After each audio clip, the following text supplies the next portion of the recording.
everyone. We are the A.C.E team. I'm sure that you are all extremely curious about us, who we are. And what do we come to this competition for? So, Okay, without further ado, let's get started. Hi guys, my name is Uyên. I'm a student from School of Advanced, and my major is accounting. English is definitely not a strong point of mine. I may be very terrible at this. However, I still apply in this competition because for me nothing is impossible. I will never give up before I try. That's what makes me different.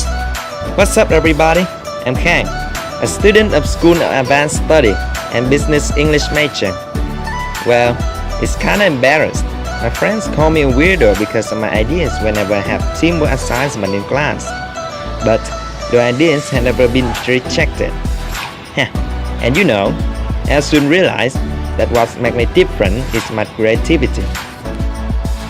About me, I'm on same faculty as the other two and same major, Business English with Khang. To be honest, I'm a such a confident person, and the course does that. My confidence elucidates my difference. And what makes us different is that we dare to challenge ourselves. We're the ACE team, a strong team, and we won't be freaked out by any challenges. Any team who want to take our place to win this competition. We may not be the best team, but definitely the coolest one. Give us a chance, we'll show you what we got.